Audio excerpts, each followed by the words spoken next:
ارے کیا what's app کے feature بدل گئے؟ آپ نے نئے قواعد پڑھے ہیں کیا؟ نہیں، چلیے میں آپ کو بتاتی ہوں۔ نئی پالیسی کے مطابق واٹس ایپ صارفین کا ڈیٹا نہ صرف استعمال کرے گا بلکہ اسے فیس بک کے ساتھ بھی شیئر کرے گا۔ یعنی آپ کا نام، فون نمبر، فون کی معلومات، موبائل ماڈل اور company, internet connection, battery level, what's app پہ کیے جانے والا کوئی بھی مالی لین دین، وہ تو فلم میں واٹس ایپ کے استعمال کے لیے آپ کو ان تمام شرائط کو ماننا پڑے گا، نہیں تو آپ اپنا اکاؤنٹ ڈیلیٹ کر سکتے ہیں، جس کا اطلاق 8 فروری 2021 سے ہوگا۔ واٹس ایپ نے یہ بھی کہا ہے کہ آپ کی وہ معلومات بھی شیئر کی جا سکتی ہیں جس کی رضامندی آپ نے رازداری کے قانون کے تحت دی تھی، یعنی موبائل میں موجود کانٹیکٹ نمبرز، اسٹیٹس اپڈیٹس اور واٹس ایپ کب اور کتنی دیر استعمال کیا گیا۔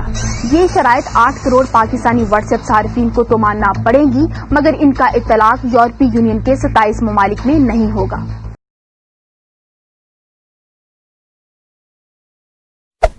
Hey there. Subscribe to my channel. And also press this bell icon.